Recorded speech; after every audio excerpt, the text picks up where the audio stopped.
a grabar la sesión para poder dejarla a disposición de la dirección académica, ¿ok? Así que estamos grabando allí. Voy a volver a poner en el chat, denme un segundito. Voy a volver a poner el link de Nearpod porque acaba de entrar una nueva persona para que tenga la posibilidad de conectarse. Por ahí viene otro, entonces voy a estar poniendo el link de Nearpod para que quienes se están integrando, ¿cierto?, sean bienvenidos y puedan conectarse a esta segunda plataforma que es Nearpod y abrir, ¿cierto?, el contenido que estamos viendo. Bien, a los que se acaban de integrar entonces, les dejé el link a la plataforma de Nearpod en el chat de Zoom. Desde allí pueden pincharlo, esperar que cargue la plataforma, poner su nombre e ingresar. Y luego configurar la pantalla para que puedan ver las dos cosas, el Zoom por un lado y Nearpod por el otro, ¿ok? Y les comento también que estamos grabando esta sesión para dejarla a disposición posteriormente de la dirección académica. Veamos entonces cuál es la meta de nuestro taller. Harold, ¿serías tan amable, por favor, de leer la meta?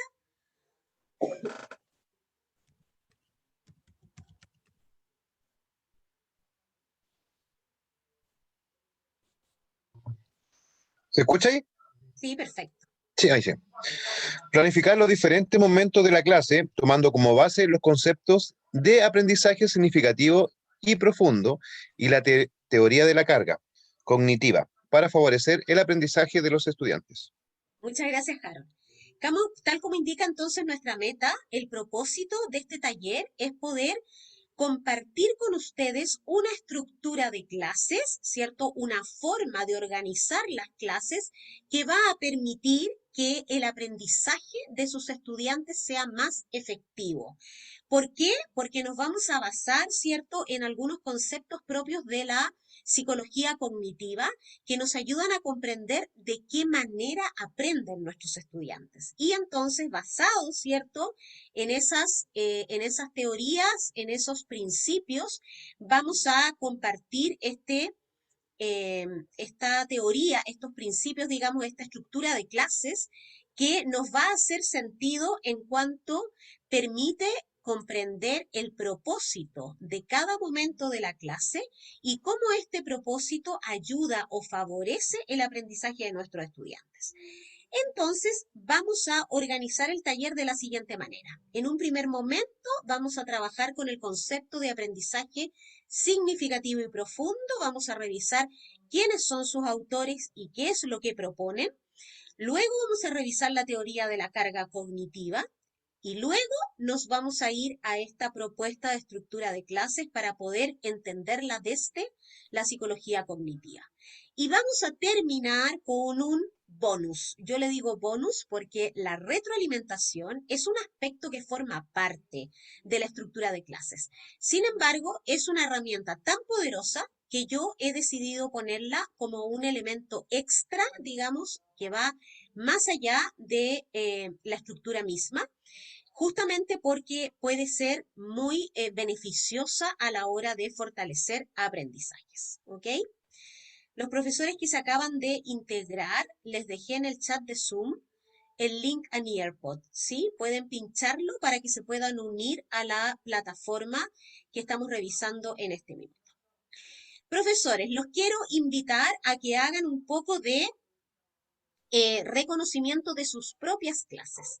Me imagino que cuando ustedes planifican, ¿cierto? De alguna manera ya han pensado en una estructura de clase o en unos momentos de la clase.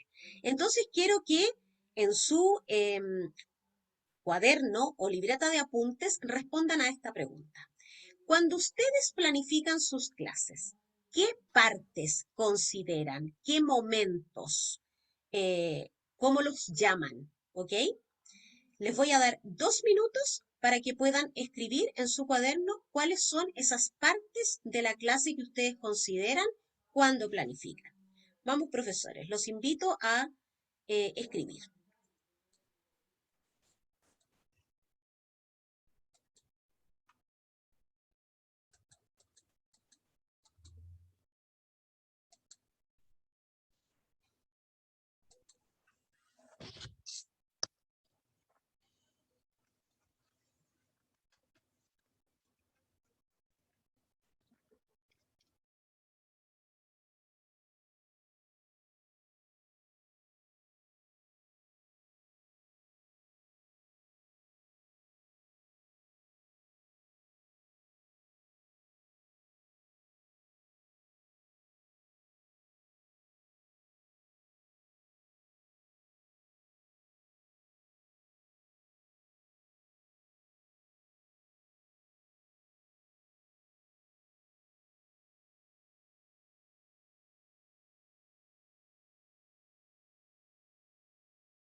Sí.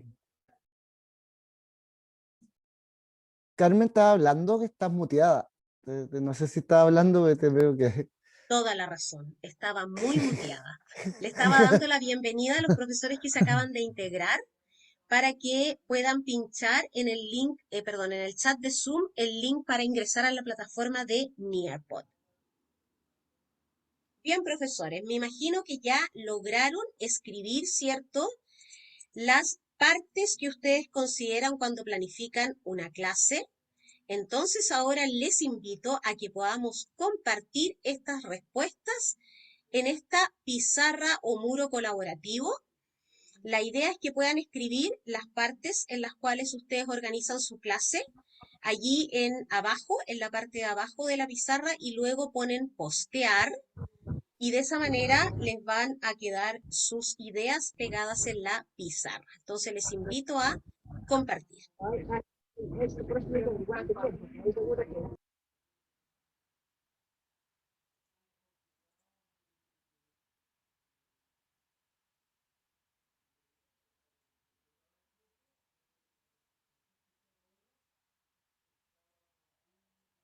Ya tenemos algunas respuestas. Harold nos pone bienvenida, pero Juan Pablo Rojas dice inicio, desarrollo y cierre. También Roberto, inicio, desarrollo y cierre. Y pone retroalimentación al final. Tatiana habla de inicio como un enganche de la clase anterior, desarrollo, es decir, lo nuevo, y después dice el cierre viene a ser el resumen. Luis Fernando nos habla de una charla motivacional inicial. Javier Núñez del resumen de la clase anterior. Perfecto. Yo creo que nos faltan todavía algunos que participen. Los invito a transcribir sus ideas y ponerlas en la pizarra colaborativa. Vamos, a animarse.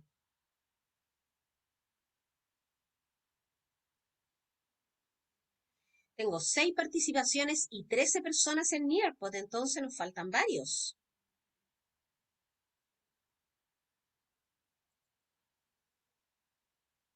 Ahí tenemos. Más, muchas gracias. Saludo y bienvenida inicial y introducción al tema, perfecto. Y Nancy nos dice warm-up, presentation, objectives, desarrollo, practice, wrap-up and feedback. Profesora de inglés, Nancy, ¿cierto? Tiene bastantes más partes que otros. Axel, acabas de entrar, muy bienvenido. Tienes que pinchar en el link que está en el chat de Zoom. Si quieres lo vuelvo a poner. Pincha ese link y por favor ingresa a la plataforma de Nearpod. Pones tu nombre una vez que haya cargado y la abres. Y configuras tu pantalla para que puedas ver el Zoom por un lado y Nearpod por el otro. Profesores, me gustaría, por ejemplo, escuchar a Roberto. Muy bien, gracias Mario. Agregaste contenidos de la clase, lugar donde la realizaré, material que utilizaré, estructura de la clase. Súper, ahí es bastante más completa esa planificación con más elementos. Y Camila dice, inicio con el objetivo y vocabulario de la clase y activación de contenidos lingüísticos, lecture, práctica guiada, práctica independiente, cierre con actividades de vinculación a lo que viene en la siguiente clase. También hay bastante extensa la clase de Camila y Javier nos dice bienvenida, resumen clase anterior, desarrollo y cierre. Si se fijan, hay varios que utilizan esta nomenclatura de inicio, desarrollo y cierre, ya es bastante frecuente. De hecho, eso es básicamente. La diferencia quizás está muchas veces en cómo denominamos y en cómo dentro de cada uno de ellos, inicio, desarrollo y cierre, ¿cierto? Podemos eventualmente subdividir con algunos elementos más, como por ejemplo los que entrega la profesora Camila Montesino, ¿cierto? Que habla de bastantes más partes. Me gustaría, Juan Pablo Rojas, ¿estás por ahí? Juan Pablo, cuando tú dices Ok. inicio, desarrollo y cierre, ¿de qué manera a un alumno le permite reconocer cuándo tú estás en el inicio, cuándo pasaste al desarrollo y cuándo cerraste? ¿O qué elementos te permiten dar cuenta del paso de una etapa a otra? A ver, Claro, yo lo puse porque hablaba de partes, no fui tan específico, pero obviamente que los momentos también tienen parte. Entonces, en el inicio, como decían los profesores, importante, bueno, el tema motivacional, conectarse unos 10 minutos, por lo menos yo lo hago, conversar con los alumnos, no de la clase en sí, sino que obviamente con la situación de la pandemia, también de otros aspectos, de salud, para crear un clima adecuado. Luego hacemos un repaso, pero lo importante es que sea colaborativo, que no es que el profesor haga el repaso, sino que sean los alumnos los que uno los guíe, qué es lo que vimos en la clase anterior, uno se da cuenta lo que les quedó de la clase anterior, lo que incorporaron, etcétera.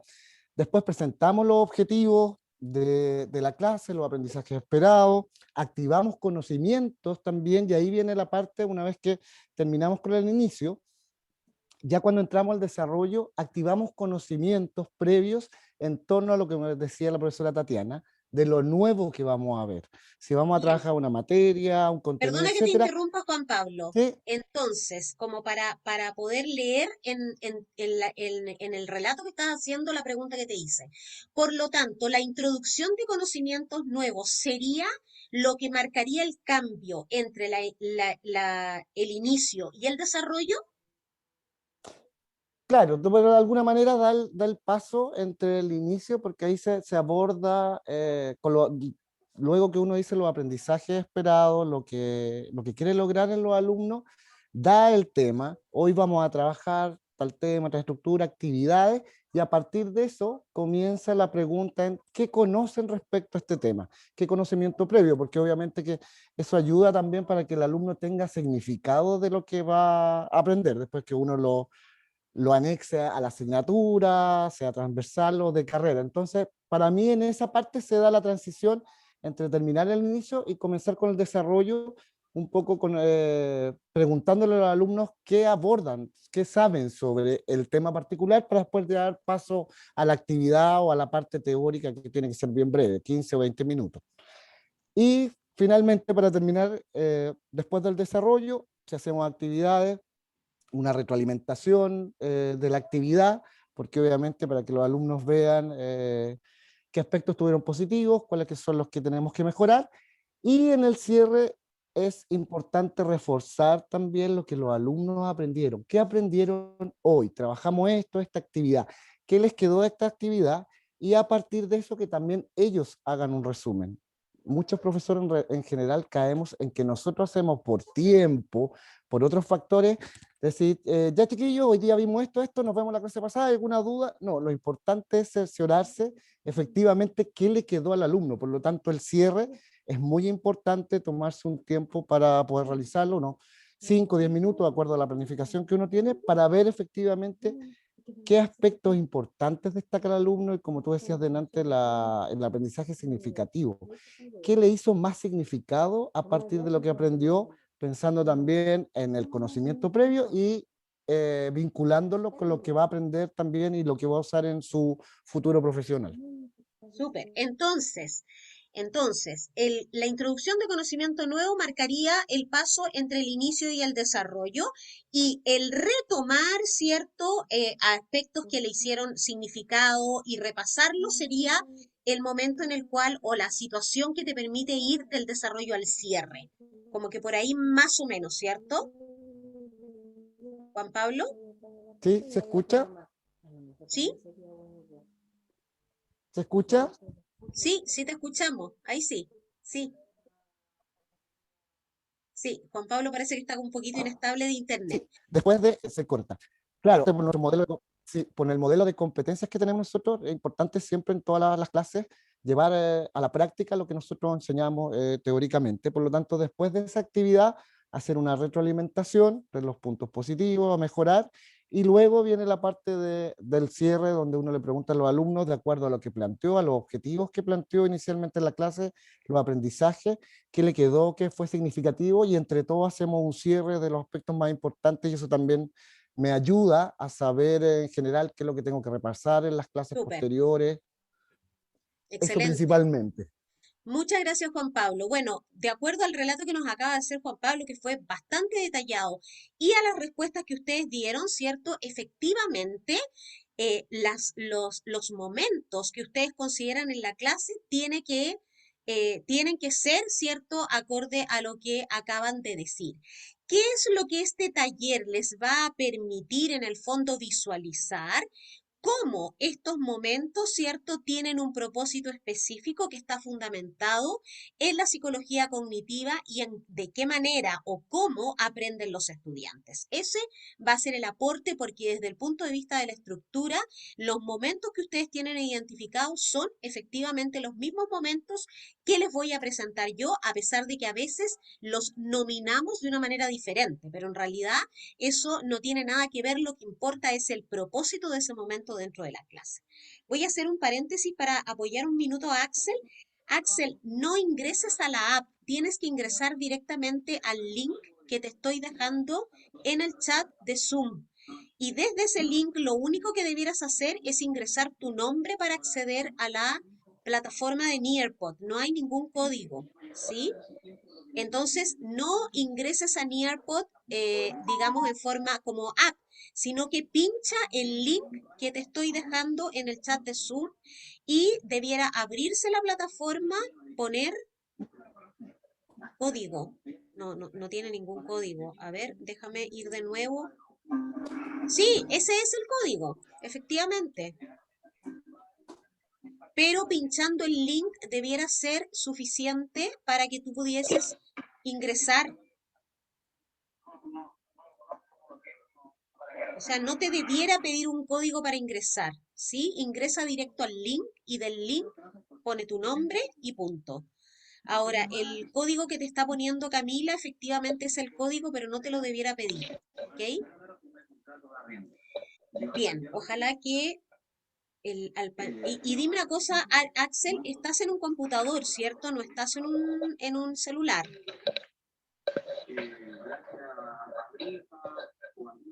Ah, estás en un móvil, claro, exacto.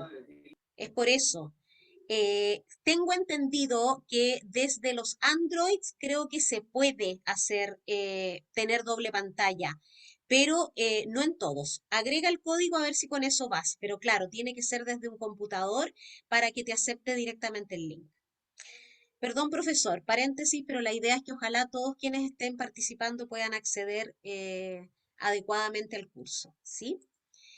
Bien, entonces, profesores, vamos a partir con este concepto que ustedes conocen bastante bien porque han estado mencionándolo. Lo que vamos a hacer ahora es formalizarlo. Vamos a formalizar de dónde proviene, ¿cierto?, el concepto de aprendizaje significativo y profundo y por qué lo tenemos que tener en cuenta a la hora de estructurar, ¿cierto?, una clase. Vamos primero por el concepto de aprendizaje significativo que fue acuñado por David Ausubel. David Ausubel es un investigador, psicólogo y educador norteamericano. Es contemporáneo, murió ya, pero no hace tantos años atrás, alrededor del año 2008. Por lo tanto, sus investigaciones, ¿cierto?, están bastante enmarcadas en la educación de hoy día.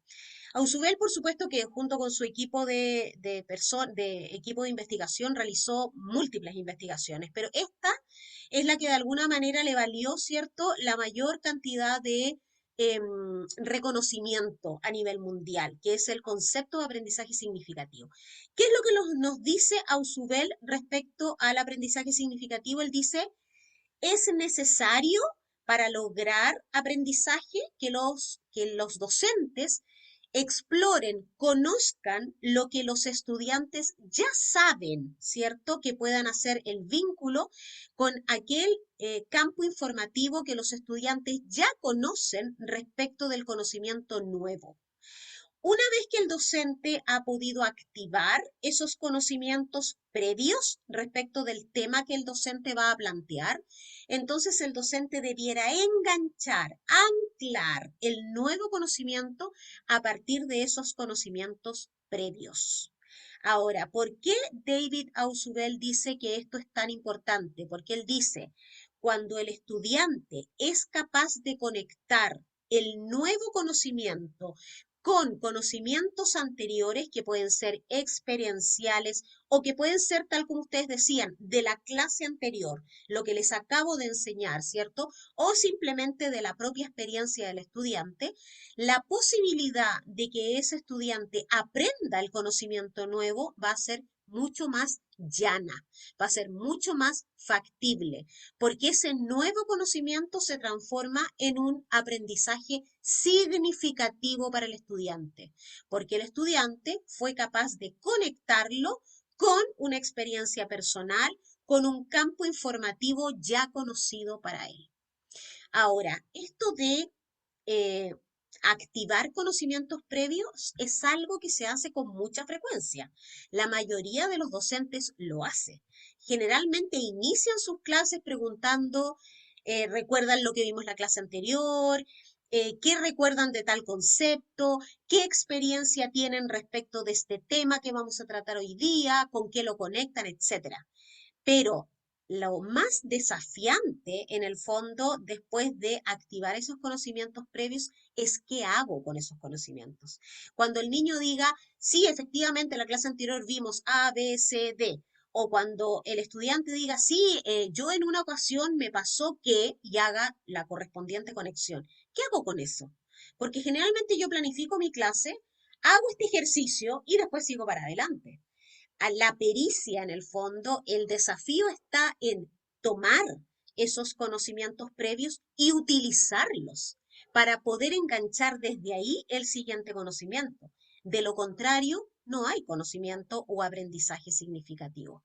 Solamente se hace significativo cuando el profesor tiene la capacidad de engancharlo, de anclarlo, ¿cierto?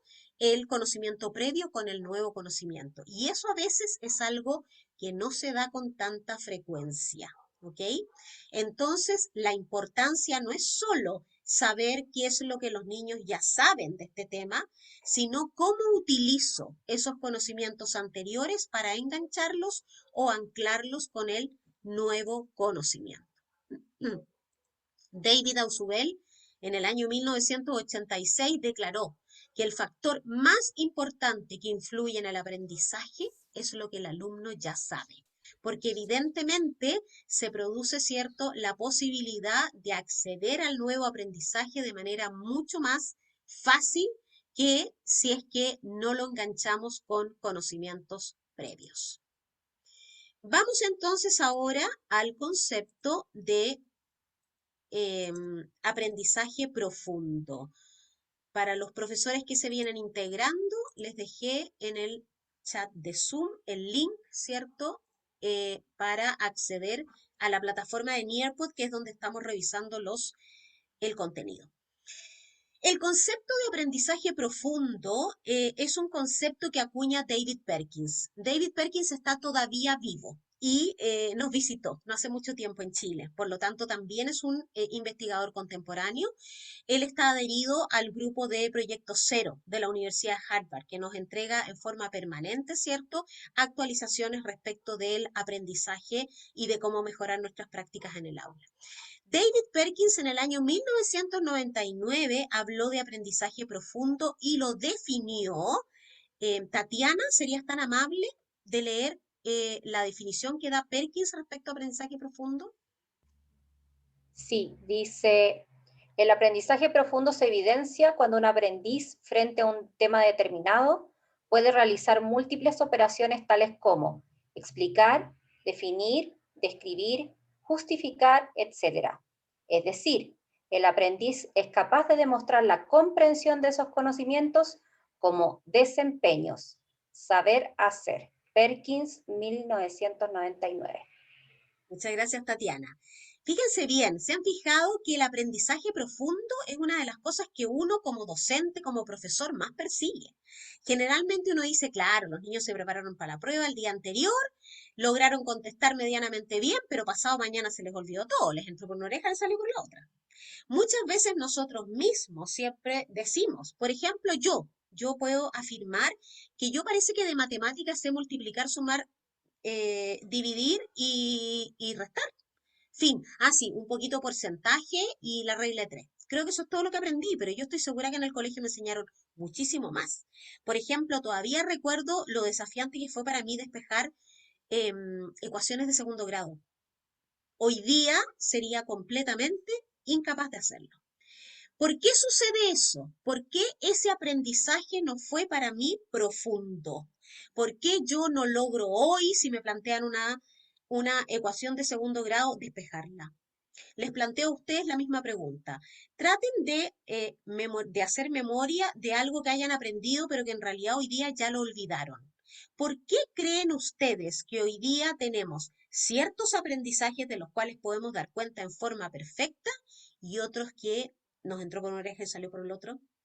¿Por qué nos quedamos con algunos y no con otros? ¿Qué es lo que hace que un aprendizaje sea profundo o no? Los invito ahí a abrir el micrófono y a opinar, quien quiera.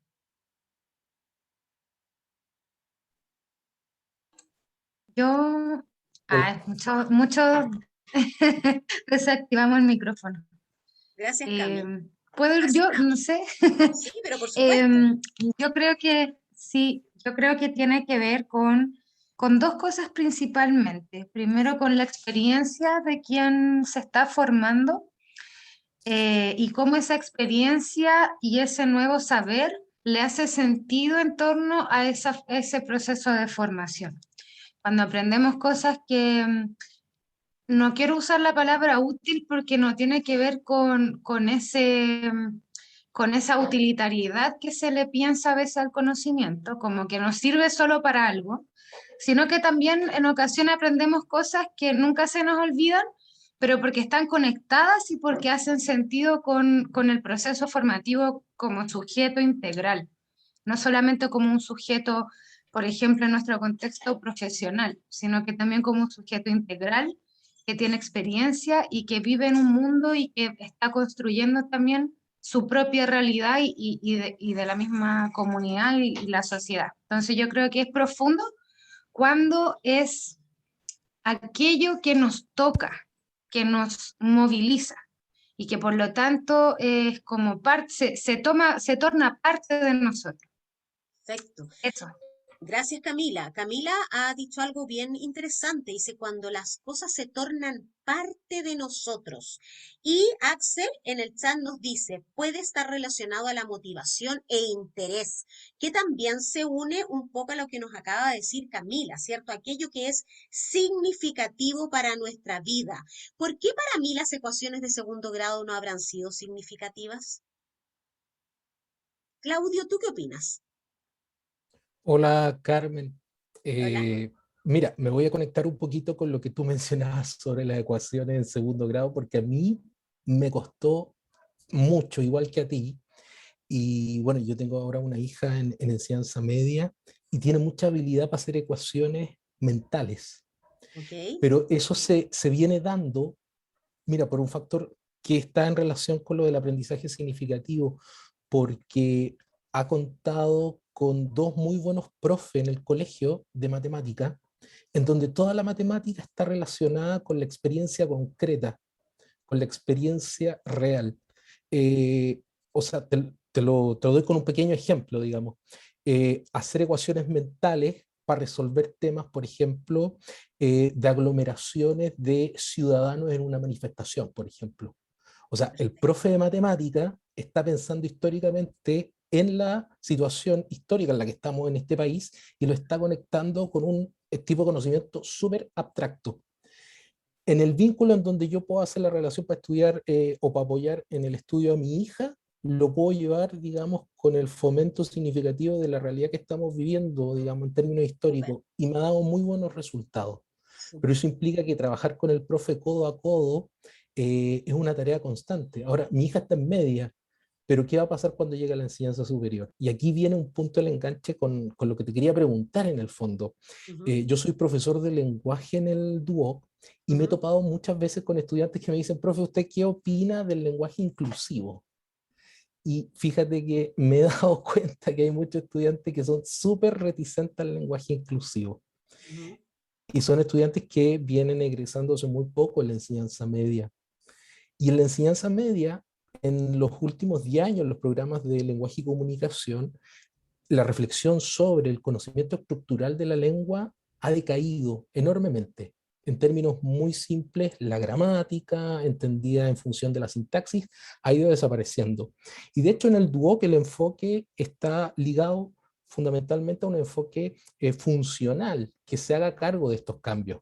Pero cuando un estudiante me dice, profe, ¿usted qué opina del lenguaje inclusivo? Y yo lo planteo desde mi punto de vista, qué sé yo, por mi interés lingüístico, me topo con estudiantes que tienen una reticencia tremenda a ese cambio.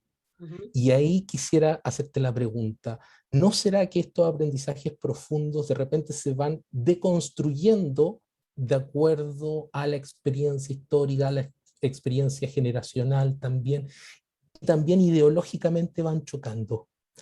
Y Obvio. eso quisiera potenciarlo un poquito más con estudiantes que están en su primer año de formación profesional. Sí, sí. Entonces, ahí yo creo que tenemos a futuros estudiantes muy críticos de su hacer. Y quisiera cerrar con esto. Hago clase en vespertino y tengo estudiantes que también me están preguntando sobre qué opino en torno al código del trabajo. Me pasó hace muy poco, y si yo veía que en la Convención Constituyente se iba a abordar el tema de los cambios en el Código del Trabajo. Y fíjate que hasta el día de hoy estoy rastreando si la Convención Constituyente se ha abordado eso, y no se ha abordado la modificación al Código del Trabajo. Ujú. Entonces me hacen pensar, a mí como profe, desde donde yo también me sitúo para pensar los aprendizajes significativos. Súper, súper. Bueno, es un excelente ejercicio, costoso, Claudio, pero un excelente ejercicio. Y quiero linkear lo que tú acabas de plantear, ¿cierto? Con lo que nos está proponiendo en el chat Tatiana, que dice, creo que puede ser porque luego de conocer ese conocimiento se dejó en el olvido, no se siguió practicando. Y Karina dice, podría también estar relacionado a las conexiones que hacemos y el énfasis a tanto la cantidad y también la cualidad de esas conexiones, que los estudiantes no vean solo el contenido de manera aislada. Y quiero hacer un enganche con lo que tú acabas de decir, Claudio. Tú dijiste algo, pusiste el ejemplo de tu hija, ¿cierto? Cómo una ecuación se transforma en lo que denominamos el conocimiento situado en el hoy, ¿cierto? En una situación concreta de realidad. Entonces, cómo el profesor, en vez de despejar ecuaciones en el aire, lo lleva a situaciones reales que para el estudiante, en este caso tu hija, le permiten, ¿cierto?, acercarse al conocimiento desde lo que denominamos el conocimiento situado y desde lo que es significativo. Y luego, y concuerdo contigo, tú dices, se va deconstruyendo. Claro que sí. Si yo no tengo situaciones concretas en las cuales practicar, si por ejemplo el lenguaje, no tengo idea, el lenguaje inclusivo pasa a predominar respecto del lenguaje, voy a inventar, respecto del lenguaje formal, y yo dejo de practicar el lenguaje formal, probablemente va a ser un conocimiento que se va a ir perdiendo de mi memoria a largo plazo. Entonces, tal como dice Perkins, ¿cierto? Para yo poder lograr que el aprendizaje de mis estudiantes sea profundo, tengo que crear, tal como hace el profesor de matemática de tu hija, situaciones concretas donde el estudiante pueda practicar ese conocimiento. Yo no volví a practicar ni a necesitar el tener que despejar ecuaciones de segundo grado nunca más en mi vida. Por lo tanto, evidentemente fue un conocimiento que desapareció y que yo saqué de mi memoria a largo plazo. Y Nancy dice, y como dices en la definición, el hecho de demostrar la comprensión de ese conocimiento. Cuando a mí me piden demostrar la comprensión y lo hacen de diferentes maneras, así como explícame la Revolución Francesa. Ahora sintetiza las situaciones que este proceso histórico tienen respecto del siglo XX o compara la Revolución Francesa con la Revolución de los Pingüinos o etcétera. Cuando yo le doy la oportunidad al estudiante de que pueda, en el fondo, demostrar comprensión en diferentes situaciones, ojalá lo más situadas posibles y relativas a su entorno para que sean significativas, obviamente voy logrando que ese aprendizaje sea profundo. Eso es lo que nos comparte Perkins.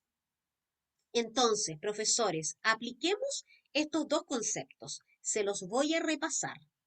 Aprendizaje significativo es el poder activar los conocimientos previos de mis estudiantes para anclar en ellos el nuevo conocimiento. Eso es lo que nos dice David Ausubel. Y aprendizaje profundo, cuando el profesor crea diferentes instancias para que el estudiante pueda practicar el nuevo conocimiento adquirido. ¿Ok? Entonces, nos vamos a dar 5 minutos para que ustedes revisen un relato de clase. Este es un relato donde se relata lo que el profesor hizo a lo largo de una clase. ¿Qué quiero que hagan? Quiero que ustedes reconozcan si el profesor está realizando aprendizaje significativo, es decir, está activando conocimientos previos, y si el profesor está logrando aprendizaje profundo, es decir, le está dando oportunidades a sus estudiantes para que practiquen el nuevo conocimiento. Vamos a hacer esta actividad en forma individual primero y ustedes van a ir tomando nota. Y luego nos vamos a ir a grupos para que puedan compartir sus conclusiones con otros, ¿ok? Y podamos levantar entonces un plenario. Los invito entonces a revisar por 5 minutos este relato y anotar sus conclusiones.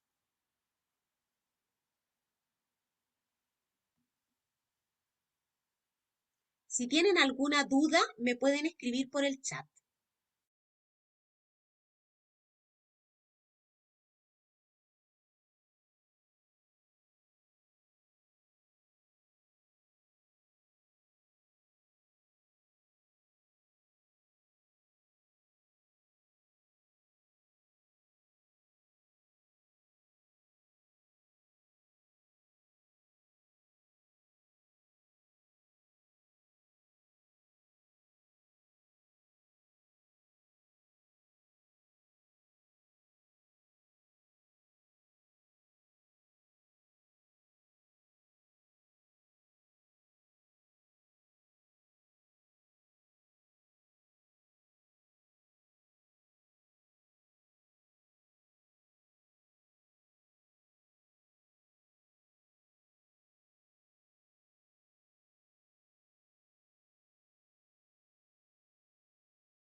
Bien, profesores.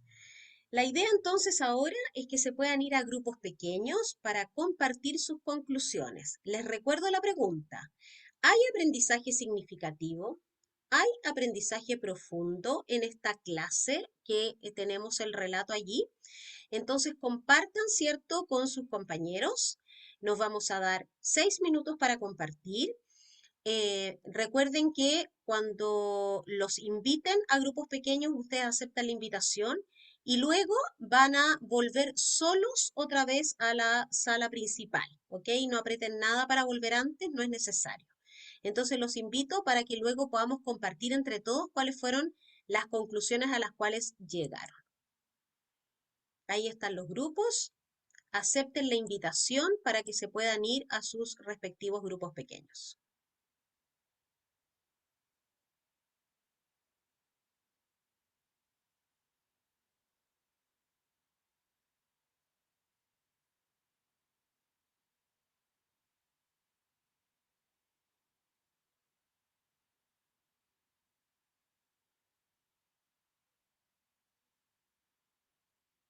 Camila, ¿estás por ahí?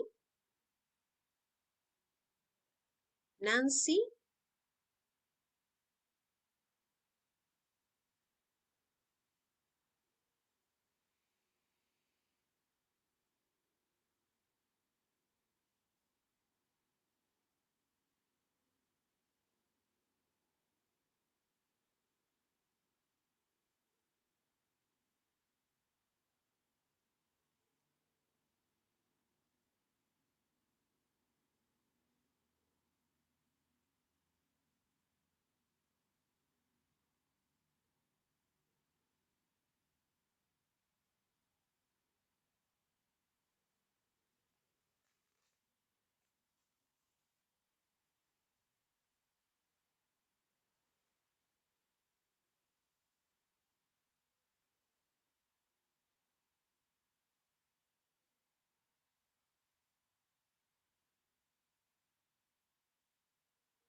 vamos, profesores. Yo sé que ustedes tienen mucha capacidad para crear actividades. Ya tengo algunos participantes que han compartido sus actividades.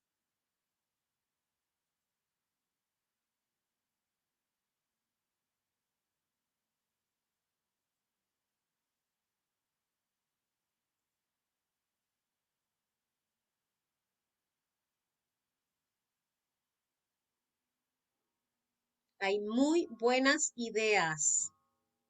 Los empiezo a felicitar de antemano.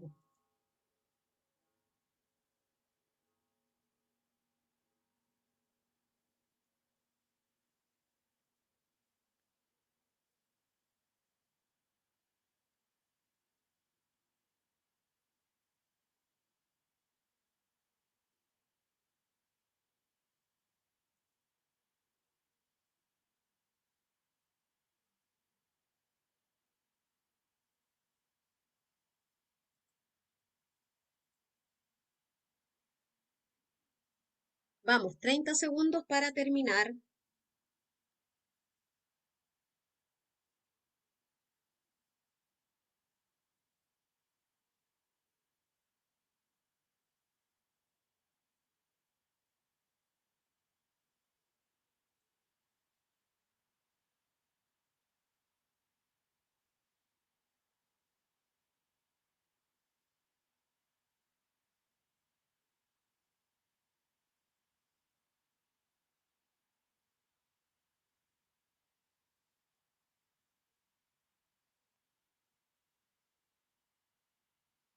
Tiempo, profes. Muchas gracias a los que lograron armar actividades. La verdad es que hay unas muy buenas, así que se las voy a mostrar, pues les voy a mostrar muchas. Aquí tienen una. Fíjense que acá uno de ustedes dice, efectuaría una actividad en grupo tomando en cuenta las fotografías del inicio, en donde cada equipo deberá escoger uno de los lugares indicando características que lo hacen un patrimonio y cómo ayudar a preservarlo. Luego se hace un plenario con las respuestas de cada grupo y su defensa. Fíjense cómo aquí se aprovecha la actividad de inicio y se la reutiliza ahora para que cada grupo pueda defender. Encontré una excelente respuesta. Aquí tengo otra que también me parece muy interesante que dice que los alumnos elaboren un texto donde den a conocer las distintas expresiones del patrimonio natural de Chile y la importancia que tiene su preservación, destacando instancias para lograrlo. También me parece una excelente actividad. Em, Esta también, que dice, nombre algún patrimonio natural de Chile que usted haya visitado e indique las razones por las cuales usted cree que debe ser preservado. Fíjense que esa es una actividad que también habla de un conocimiento muy situado, porque parte desde algo que usted haya conocido. También me pareció muy interesante. La verdad es que hay súper buenas alternativas, ¿ah? Aquí voy a ir a una última que dice, en clases virtuales, dividir la sala en grupos y a cada grupo atribuirle una expresión del patrimonio natural de Chile e incentivar el desarrollo de estrategias para preservarla. En el trabajo grupal, él o la docente debiera acompañar a cada grupo haciendo preguntas problematizadoras que potencien la profundización en dichas estrategias. Aquí hay una muy buena alternativa para trabajar en forma virtual. Están excelentes sus respuestas, profesores, los felicito. Efectivamente, muy buenas alternativas. Les quiero mostrar lo que hizo este profesor de esta clase. Entregó a los estudiantes una tabla para que indicaran 3 lugares de nuestro territorio que ellos creen que debieran protegerse y constituirse en patrimonio natural, fundamentando su selección. Si se fijan, es bien parecida a varias de las actividades que ustedes mismos crearon. ¿Ya? Ahí tenemos entonces una forma de ir a este segundo momento de la clase, que es la práctica guiada, donde los estudiantes trabajan con el nuevo conocimiento, pero lo hacen orientados y guiados por el profesor. Vamos al tercer momento que hemos denominado integración.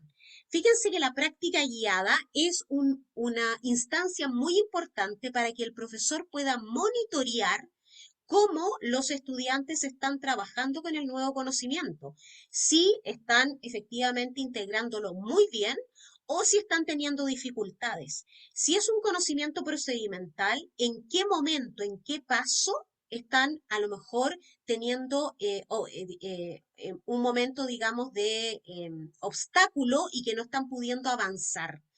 Si es un conocimiento de tipo conceptual, ver en el fondo en qué parte del concepto o qué conceptos no están pudiendo visualizar para poder acceder, ¿cierto?, al conocimiento. Este es el momento en que el profesor puede, en el fondo, levantar información para retomar en la integración. ¿Por qué? Porque la integración es el momento en el cual se retoman las ideas y conceptos claves y, por supuesto, se resuelven dudas y errores frecuentes. O sea, si la mayoría de mis estudiantes se están quedando atascados en el, qué sé yo, en el paso 3 del problema, quiere decir que es desde ahí desde donde voy a tener que retomar al momento de la integración. La integración es el momento en que el alumno ya consolida el aprendizaje, o sea, lo deja listo para ir desde la memoria de trabajo a la memoria a largo plazo. Ese es el momento en que está listo, ¿ya? Y por lo tanto tiene que, como docente, me tengo que asegurar de que ese conocimiento está bien adquirido y que no tiene o no contiene errores. Fíjense cómo es la integración que realiza el profesor o la profesora de nuestra clase y de nuestro ejemplo. Lo que hace es que hace que los alumnos compartan sus trabajos. ¿Cuál trabajo? El anterior. Esto de una planilla donde eligen 3 lugares y fundamentan por qué serían patrimonio natural. Comparten sus trabajos y una vez compartidos los trabajos seguramente y levantada una cierta discusión, entonces el profesor o la profesora vuelve sobre los 2 conceptos claves que está trabajando, que es el de patrimonio natural y de preservación. Con eso asegura, ¿cierto?, la integración del aprendizaje. Y vamos al cuarto momento, que lo hemos denominado como práctica independiente y evaluación. Cuando hablamos de práctica independiente se refiere a independiente del profesor, no independiente de ellos, es decir, yo en este momento podría hacer un trabajo en grupo, en parejas, en tríos. Lo importante es que acá el profesor da un poco un paso al lado. ¿Para qué? Porque este es el minuto en que el profesor verifica, ¿cierto?, en que el aprendizaje efectivamente se haya logrado. Por lo tanto, no es que no oriente nada, pero ya no tiene el protagonismo de la mediación que hizo en la práctica guiada. Aquí el profesor trata en lo posible de que el estudiante se pueda desempeñar de forma autónoma, sin apoyo del profesor. Y también este es el momento en el cual el profesor puede aprovechar, si es que le parece pertinente, de realizar un proceso de evaluación, es decir, un levantamiento de información para saber cómo están sus estudiantes. Entonces por una parte, permite levantar información acerca del aprendizaje, incluso si ustedes quieren, que puede ser perfectamente una evaluación sumativa, calificada, ¿sí?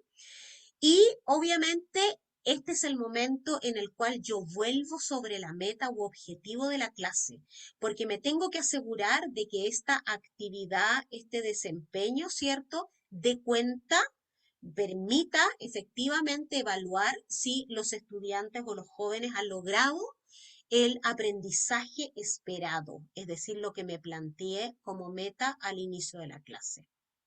Es un momento entonces de evaluación formativa e incluso puede ser evaluación sumativa, es decir, calificada. Y no tiene por qué ser una gran evaluación, una tremenda prueba, puede ser una evaluación breve.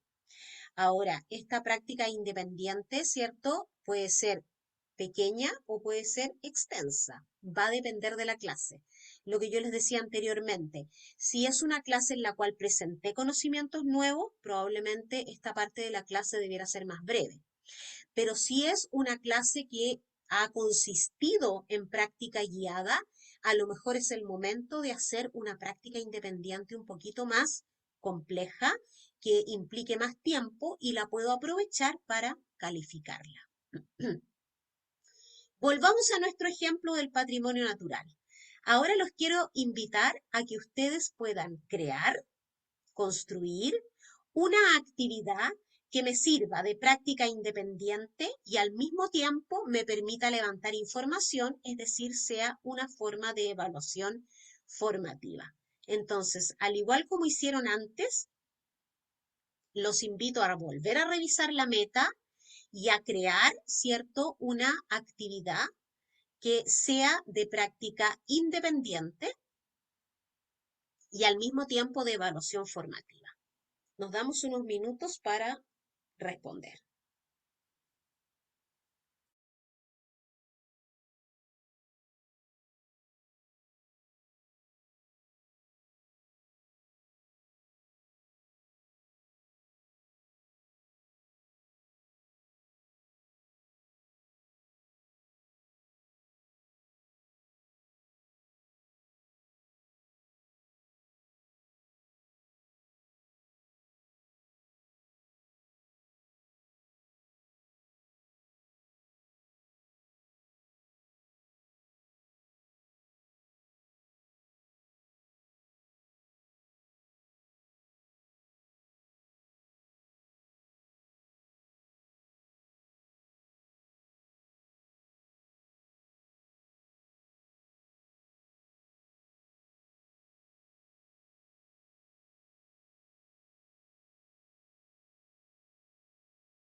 No se propongan una tremenda tarea, es una actividad relativamente simple, ¿sí? Los invito a ir ya participando.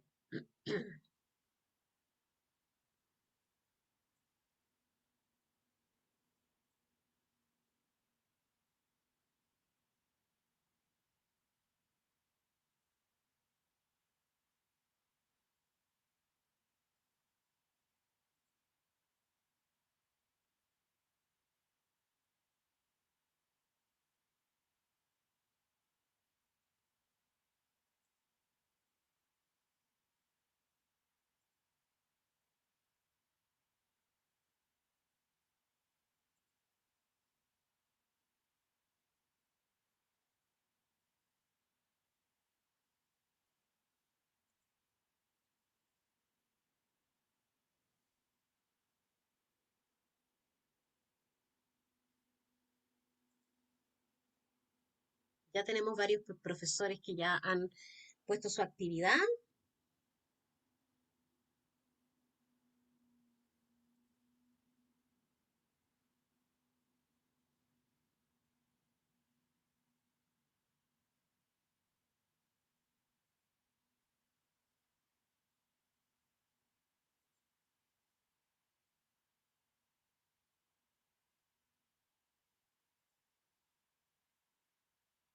Un minuto para terminar, profesores.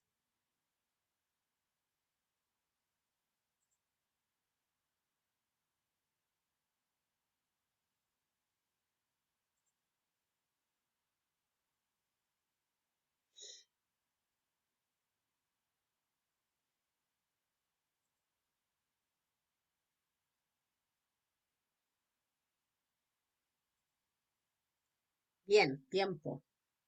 Súper buenas sus actividades nuevamente, ¿ah? Los felicito por la creatividad, sobre todo a esta hora. Me gustaría mostrarles esta que dice un trabajo quizás tipo póster en el que los estudiantes deben promover la preservación de patrimonios naturales, señalando sus características, qué es lo que los pone en riesgo y cómo ayudar. Em, También me pareció interesante acá. em, Los y las estudiantes deberán realizar un video individual en el cual presenten un patrimonio natural de Chile. En este video debe aparecer un instructivo que proponga medidas concretas de preservación del patrimonio natural seleccionado. Hay más de una actividad de video entre las ideas que ustedes presentaron y también eh, quería ver acá. Este otro quería compartirlo que también es diferente y que dice generar un juego de roles, donde los alumnos cada uno tengan un rol, por ejemplo, el turista, de experto en el tema, y a partir de preguntas dirigidas a los estudiantes demuestren su conocimiento sobre el tema. Aquí ya en el ámbito más de la gamificación, ¿cierto? Un poco la cosa más lúdica. Están súper buenas sus respuestas, profesores, los felicito, hay muchas más, pero en honor al tiempo, fíjense cómo acá el profesor o la profesora resuelve y resuelve muy parecido a como uno de ustedes planteó. Elabora un afiche promocional de Chile recomendando 2 lugares que constituyan patrimonio natural y dando consejos para asegurar la preservación de estos lugares. Aquí entonces la forma como este profesor o profesora resuelve, pero sin duda hay muchas más ideas. Ahí tenemos entonces los 4 momentos de la clase y cada uno de ellos, si se fija, tiene un enganche muy claro con las teorías que avalan el cómo aprenden los estudiantes. Les dejé este bonus para el final, que es la retroalimentación, que obviamente es una herramienta que puede estar a lo largo de toda nuestra clase, pero la dejé como bonus porque efectivamente es una herramienta tremendamente poderosa. ¿Qué me gustaría puntualizar al respecto? Que es una información útil sobre el desempeño, que no es una calificación, o sea, el que yo me saqué un 6,5 no constituye retroalimentación, que es un apoyo valóricamente neutral, neutral sobre las tareas, no sobre las personas. Describe lo que está y lo que no está desarrollado, obviamente y de acuerdo a unos objetivos, y es información sobre la cual un estudiante puede actuar, es decir, lo empodera para poder ajustar sus siguientes desempeños más adelante. ¿Por qué decidí dejárselos como un bonus para el final? Porque fíjense que hay una investigación relativamente reciente del año 2007, específicamente de John Hattie, quien investigó el impacto que tenían un montón de factores en el aprendizaje de los estudiantes y los clasificó de acuerdo a aquellos que tienen más y respecto a aquellos que tienen menos impacto.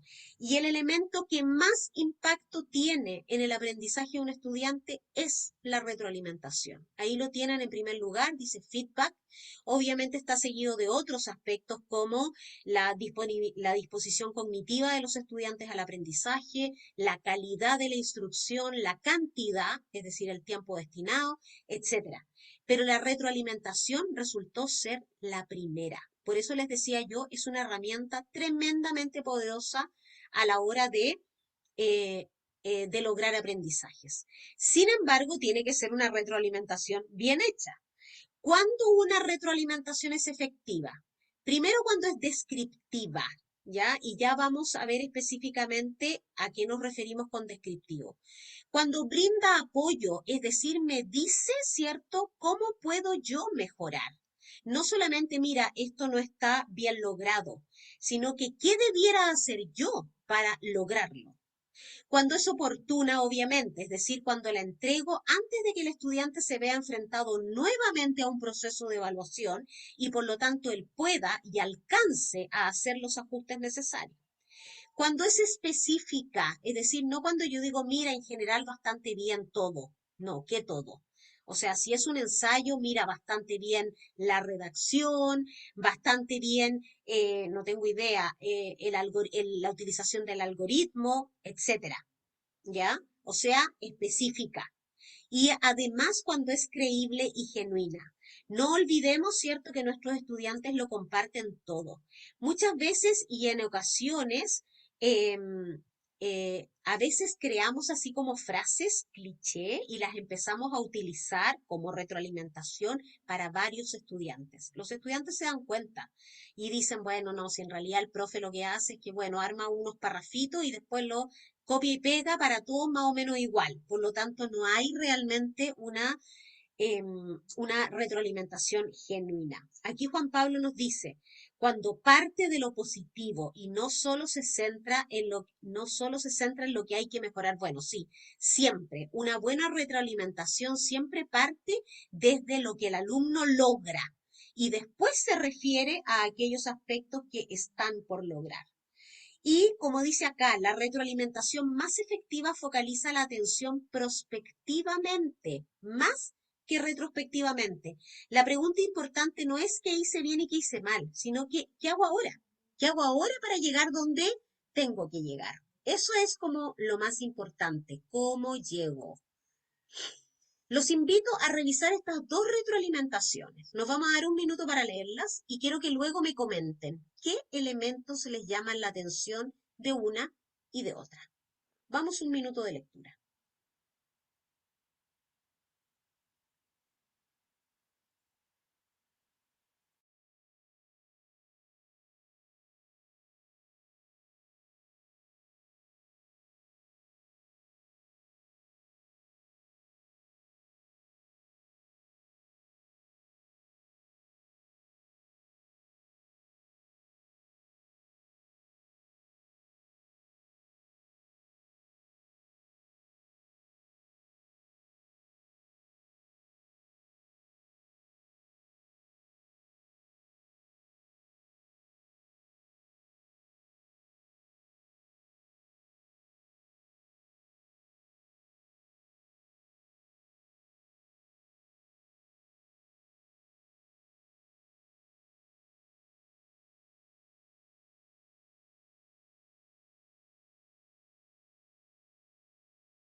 Ok, me gustaría escucharlos. No sé si está Mario por ahí. ¿Puedes activar el micrófono, Mario, para dar tu opinión respecto a estas dos retroalimentaciones? Me llama mucho la atención el primero porque es como la representación del negativismo.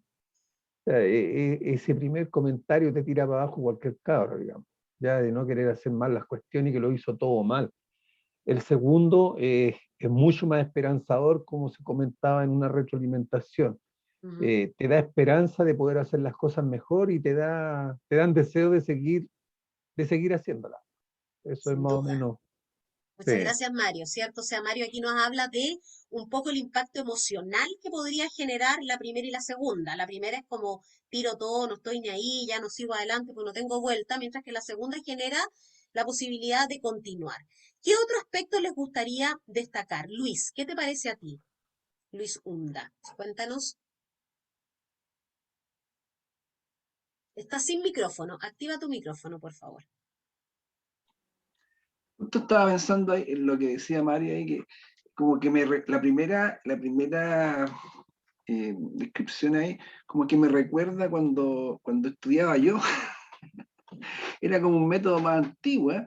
Ahora, no sé si ese era tan malo eso, porque de hecho, tan mal profesionales no salimos los antiguos tampoco, a pesar que nos trataban re mal, ¿eh?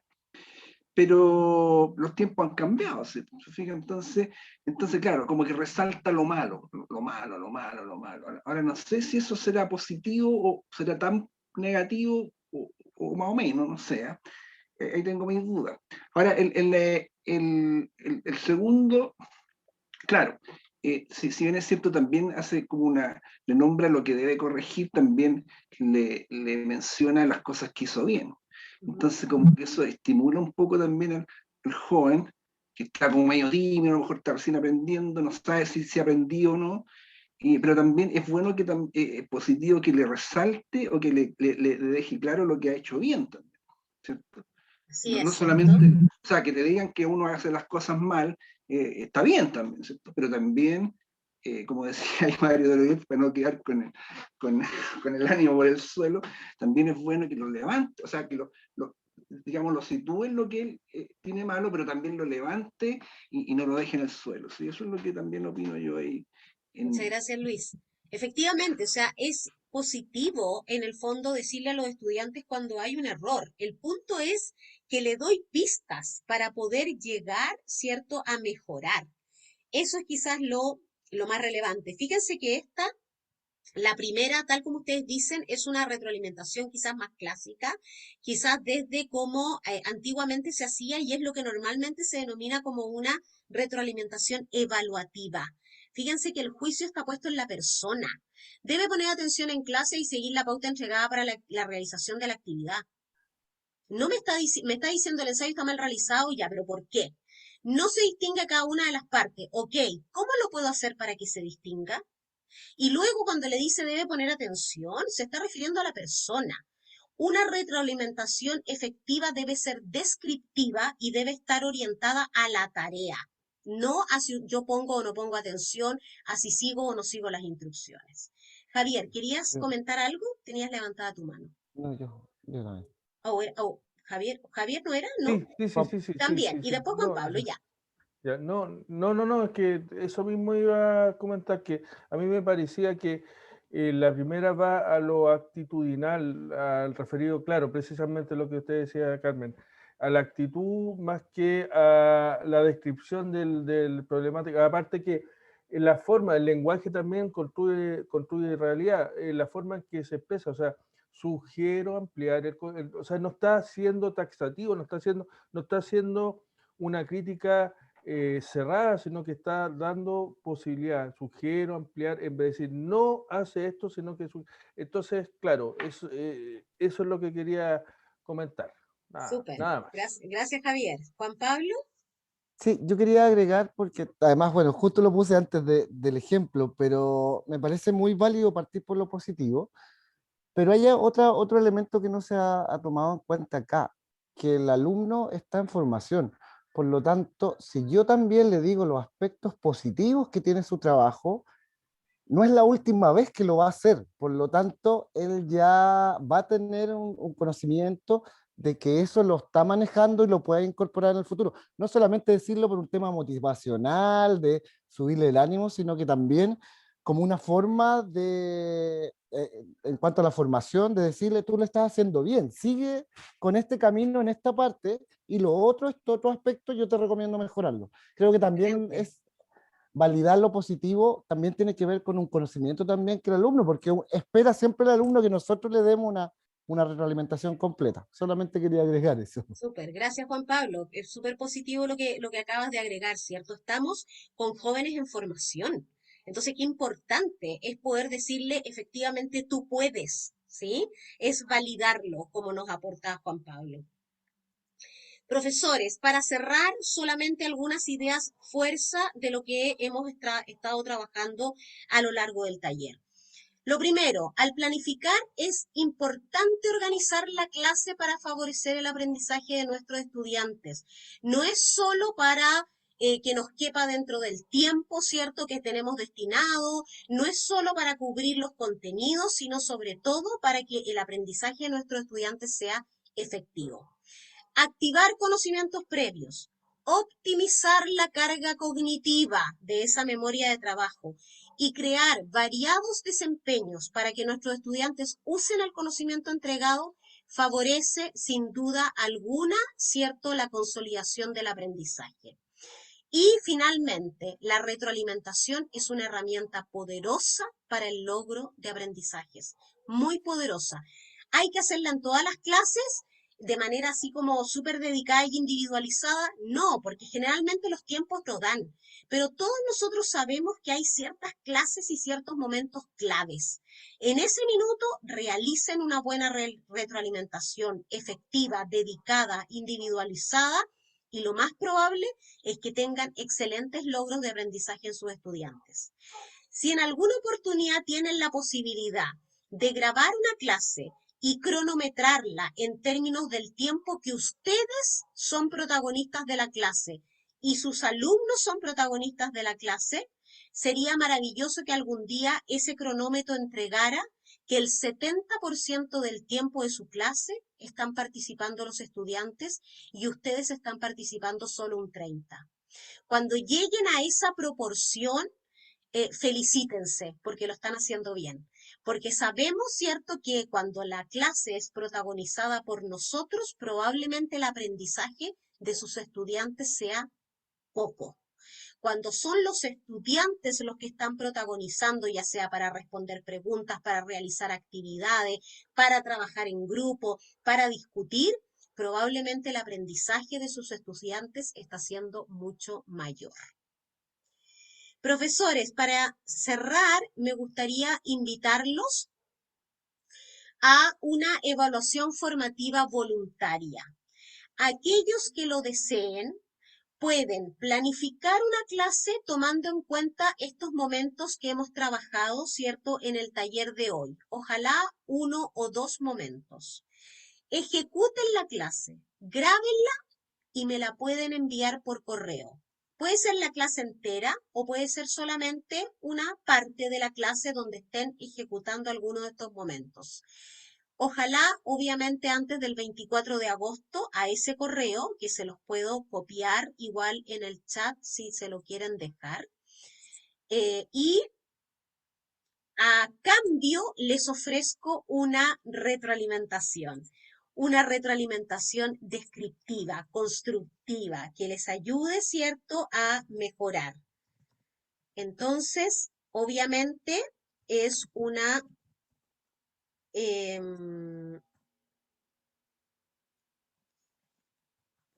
Ahí se los dejo por supuesto sin mayúscula, se los dejo en el chat por si alguno se anima. Obviamente la idea es entregarles una retroalimentación formativa, constructiva, que les permita mejorar.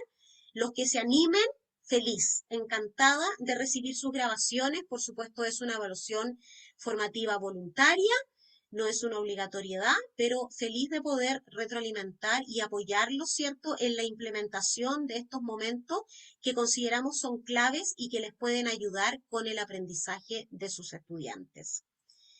Yo por mi parte agradecerles muchísimo por la atención, por el entusiasmo. Sé que estamos en un horario, ¿cierto? Y en un momento del año que, bueno, que a todos nos ha costado harto. Sobre todo a los docentes hemos tenido un desafío tremendo con esta pandemia, pero cada vez que yo me encuentro con docentes como ustedes dispuestos a mejorar, me alegra la vida y sigo creyendo profundamente en que la educación es una de las grandes palancas, ¿cierto?, del desarrollo y estoy segura de que ustedes le están dando grandes oportunidades a los jóvenes para mejorar su calidad de vida, para poder cumplir sus sueños. Y para cerrar, pedirles, les acabo de dejar en el chat el link para la encuesta de satisfacción. Pedirles que por favor la contesten. Pueden pinchar, ¿cierto?, ahí el link, empezar a contestarla y si quieren pueden dejar la sesión de Zoom porque ya pinchando el link de la encuesta están adentro de ella para lograrlo. Eso, profesores, muchísimas gracias por la atención, por la dedicación, por el tiempo y el mayor de los éxitos en lo que les queda de año en esta modalidad tremenda que es la híbrida, que creo que es casi peor que la online. Ya a esta altura no sé qué es peor, pero les deseo el máximo de los éxitos y yo estoy segura que lo van a lograr con excelencia. Gracias por todo. Chao, Gracias, Muchas Carmen. gracias. Chao, Muchas gracias. Chao. Muchas gracias, buenas noches, chao. Buenas Muchas noches, que gracias, estén muy igual, bien. gracias. Chao a Chao, todos. chao. Buenas Chao a noches. todos. Chao. Chao, chao, buenas noches. Buenas noches, Chao. que descansen. Chao. Igual, Igualmente. chao. Igualmente. Chao, chao.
Gracias, Carmen, por tu capacitación. Fue muy interesante, ¿eh? Muchas gracias, Mario. Gracias a ti. Que estés muy bien. Chao, chao, Chao, muchas chao. gracias. Un abrazo, chao. Hasta luego.